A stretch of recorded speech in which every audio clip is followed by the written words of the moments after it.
Hallelujah, good morning. क्या आप लोग ठीक हैं? क्या उठ गए हैं? क्या आप लोग खुश हैं? क्या अपने जीवनों में शांति से जीने पा रहे हैं? क्या सफलता से जीने पा रहे हैं? इन सवालों के अगर आप जवाब दें तो भी मैं सुन नहीं पाऊंगा, लेकिन आप लाइव चैट पर आएं, अपने और शहर का नाम बताएं और अपने बारे में हमें बताएं। हम आप लोगों के लिए प्रार्थना करना चाहेंगे, इसलिए लाइव चैट पर आएं और अपने बारे में हमें बताएं। उतना ही नहीं, 9884907779 पर हमें अपने विषय में बताएं। हम अवश्य आपसे जुड़ना चाहेंगे। कृपया फोन ना करें क्योंकि हम उठा नहीं पाएंगे। कई सैकड़ों प्रार्थना विषय हमें हर रोज मिलते हैं। हम सबों के लिए प्रार्थना कर रहे हैं और प्रभु उनका जवाब दे रहे हैं, इसलिए मैं प्रभु का भी लाखों लाख शुक्रगुजार हूं। तो आइए वचन पर मनन करने से पहले एक छोटी सी प्रार्थना।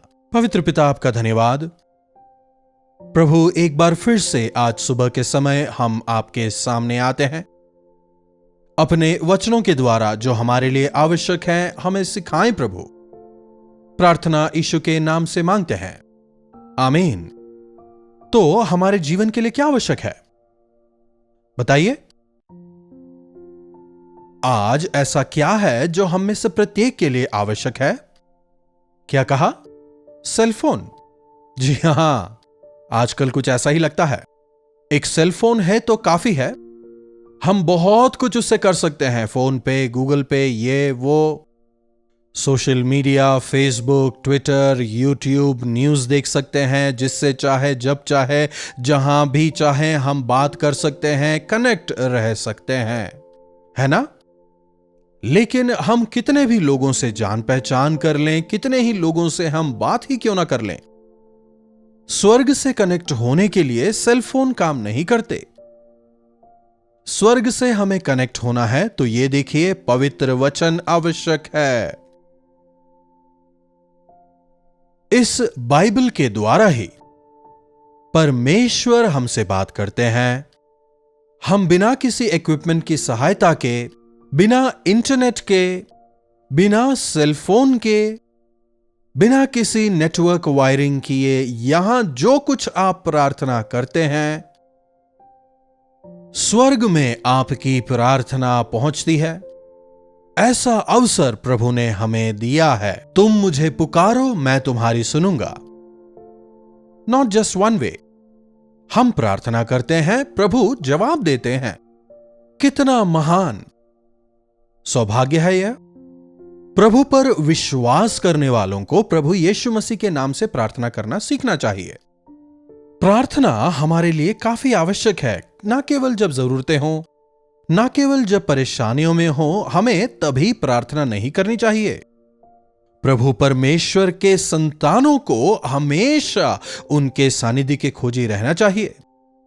छोटे बच्चों को देखिए, हमेशा मां के पीछे घूमते रहते हैं क्योंकि वे मां की गोद में रहना चाहते हैं। अगर मां ना हो तो भले ही उसको दूध दो, खेलने के लिए उसे खिलौना दो, लेकिन फिर भी वो बच्चे जो है हमेशा मां की इच्छा रखते हैं। वैसे ही हमें भी उनके सानिध्य की इच्छा रखनी चाहिए। जैसे हिरनी नदी के जल के लिए हाँफती है, वैसे ही मेरा प्राण प्रभु के लिए, प्रभु परमेश्वर के लिए हाँफता है।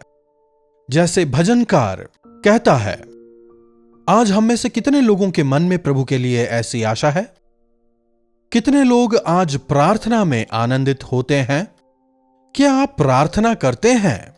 कितनी देर करते हैं? क्या प्रार्थना करते हैं? परख के देखिए। कुछ लोग ऐसे भी होते हैं मानो जैसे एक्शन कहते हैं ना, और एक्टर्स एक्टिंग करते हैं, वैसे ही कुछ लोग प्रार्थना कहते ही अपने आवाज को बदल देते हैं, आवाज में लचीलापन ला लेते हैं, बड़े बड़े शानदार पदों का इस्तेमाल करते हुए प्रार्थना कर रहे हैं कहते हुए प्रार्थना का अभिनय करने लगते हैं। आमीन बोलने के साथ ही बस कट मानो बोला है और फिर से अपने जीवन में व्यस्त हो जाते हैं। प्रार्थना यह नहीं है। परमेश्वर के साथ सहभागिता में रहना ही प्रार्थना है। कई लोग पूछते रहते हैं प्रार्थना कैसे करनी चाहिए, कितनी देर करनी चाहिए, कहां करनी चाहिए। आप में से कई लोग यह जानते होंगे, लेकिन जो नए विश्वासी हैं उनके मन में सवाल उठते हैं, क्या चर्च में ही प्रार्थना कर सकते हैं? क्या क्रूस को रख के प्रार्थना करना है, या फिर क्रूस के सामने कैंडल जलाकर ही प्रार्थना करना है? जी नहीं। प्रभु कहते हैं जब तुम प्रार्थना करो अपने कमरे में जाओ, दरवाजा बंद करो और अपने प्रभु से तुम प्रार्थना करो।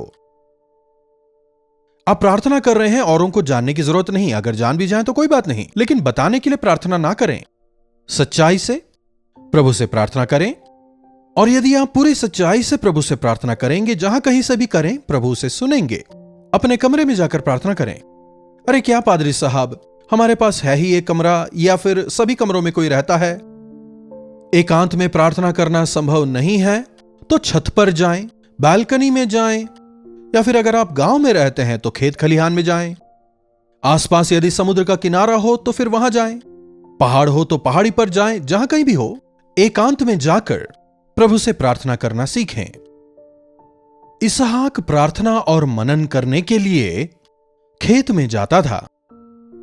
परमेश्वर से संगति करने और प्रार्थना करने खेत में जाता था, इसलिए 100 गुना प्रतिफल पाया। आप कमरे में प्रार्थना कर सकते हैं, अकेले में कहीं भी प्रार्थना कर सकते हैं। आदि कलीसिया में घर घर में मिलकर प्रार्थना करते थे। हम जब घर जाते हैं, आस पड़ोस वालों के साथ मिलकर इधर उधर की बातें करते हैं, गप्पे लड़ाते हैं, टीवी के सामने बैठकर सीरियल्स वगैरह देखते रहते हैं।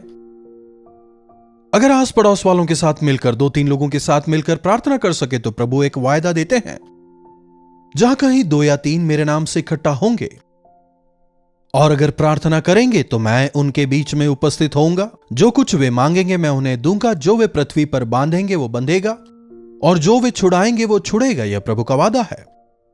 इसीलिए अकेले होकर प्रार्थना करने के साथ साथ हमें विश्वासियों के साथ मिलकर भी, नौजवान होकर, नवयुवतियां होकर, पुरुष होकर, स्त्री होकर, सबके साथ, विश्वासियों के साथ मिलकर के जब कभी मौका मिले, जहां कहीं भी हो, चाहे उनका घर हो या फिर आपका घर हो, मिलकर अगर प्रार्थना कर सकें तो चमत्कार देखने पाएंगे।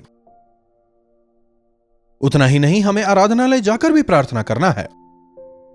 हम जो कि प्रभु की प्रजा हैं, प्रभु के आराधनालय जाकर अपने चर्च के अन्य विश्वासियों के लिए, साथी विश्वासियों के लिए, उतना ही नहीं, अपने देश के लिए, शासकों के लिए, प्रशासकों के लिए, अधिकारियों के लिए, जरूरतमंदों के लिए प्रार्थना करना काफी आवश्यक है।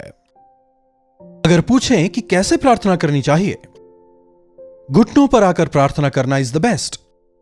क्या आप घुटने टेक सकते हैं? अगर आप बुजुर्ग हैं या कोई और परेशानी है, घुटनों पर प्रार्थना का प्रयास करें, प्रभु बल देंगे। अगर आप बिना सहारे के घुटनों पर नहीं आ सकते, कोई बात नहीं, तो खाट का या फिर कुर्सी का सहारा लेकर प्रयास करके देखिए। घुटनों पर प्रार्थना करना काफी श्रेष्ठ होता है।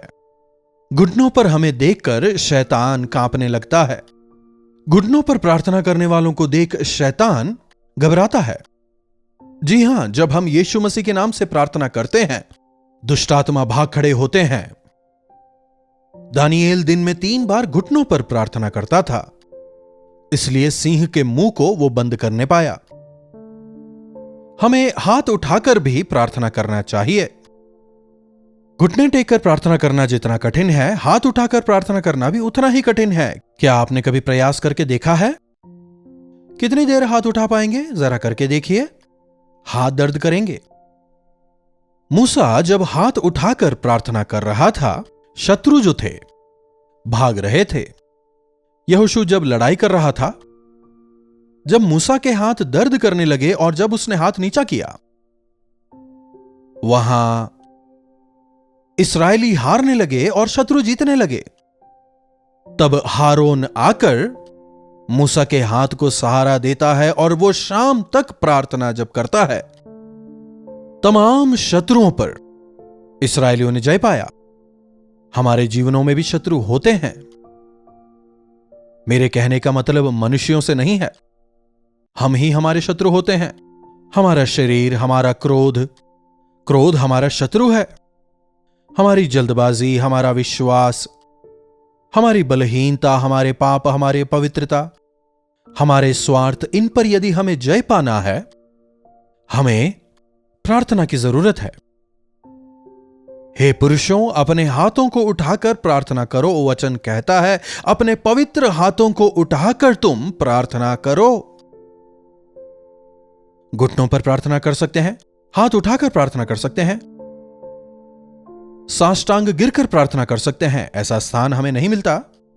साष्टांग गिरकर प्रार्थना वालों को नींद आएगी। जरा ध्यान से, जब हम अपने आप को प्रभु के सामने साष्टांग गिरा देते हैं, प्रभु अब आप ही हैं, आप ही सहायता हैं, केवल आप ही रास्ता हैं, अब और कोई रास्ता नहीं कहते हुए हम पूरी तरह से प्रभु के हाथों में समर्पित हो जाते हैं। बाइबल में हमें यह नजर आता है, ज्ञानी लोग, वे काफी ज्ञानी थे, काफी धनवान थे, लेकिन जब वे बालक यीशु को देखने आते हैं, साष्टांग गिरकर उनकी आराधना करते हैं। वचन में हम देख सकते हैं, एजरा, इस्राएली लोगों का मन जब परमेश्वर से फिर गया और प्रभु जब क्रोधित थे, साष्टांग गिरकर प्रार्थना करता है और एक महान बेदारी के आने का कारण बनता है।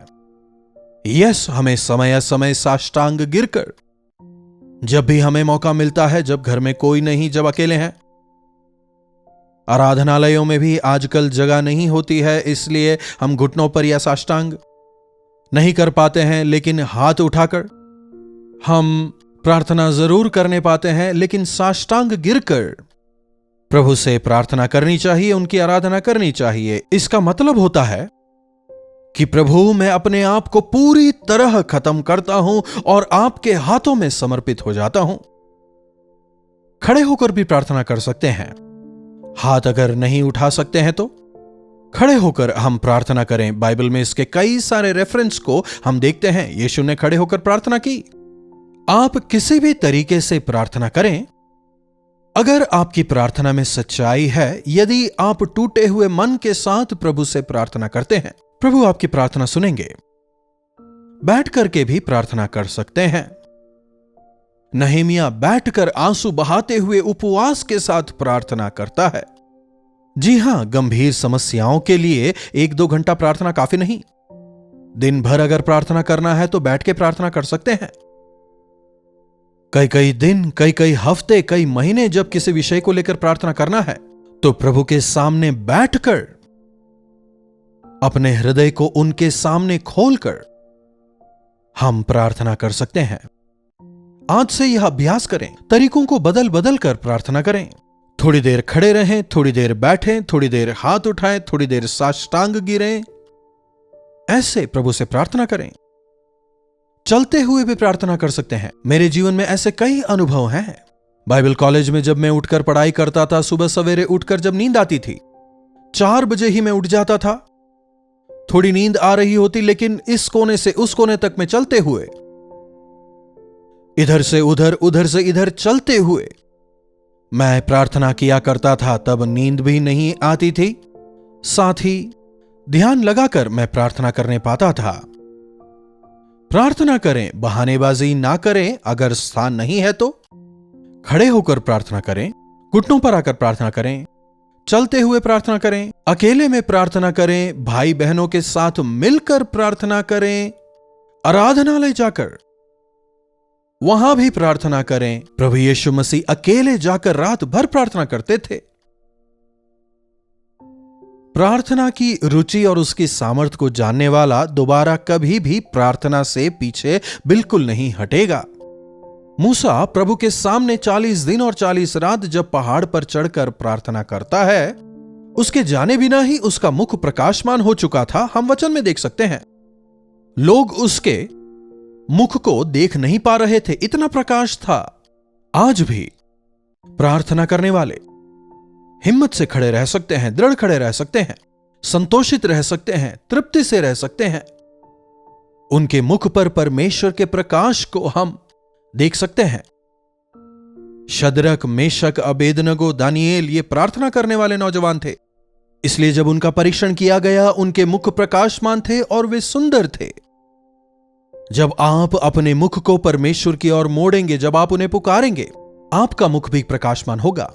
प्रार्थना में आंसू भरे चेहरे प्रभु को भाते हैं। अपने आंसुओं को बहने दें।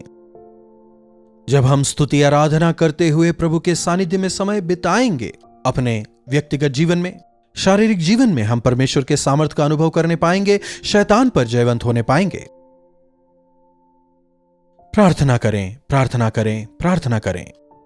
प्रार्थना। महापवित्र पिता परमेश्वर, प्रभु, हम हर रोज प्रार्थना के विषय सुन रहे हैं, लेकिन जब तक हम उसका अभ्यास नहीं करेंगे, रहस्यों को, प्रार्थना की सामर्थ्य को हम जानने नहीं पाएंगे।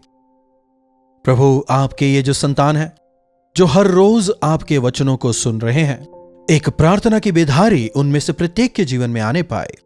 प्रार्थना यीशु के नाम से मांगते हैं, आमीन।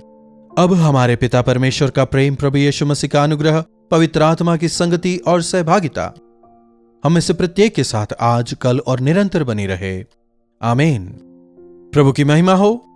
अपने प्रार्थना विषयों को आप 9884907779 पर व्हाट्सएप या SMS द्वारा भेज सकते हैं। हम अवश्य आपसे सुनना चाहेंगे और आपके लिए प्रार्थना करना चाहेंगे। प्रभु आप सबों को आशीष दें।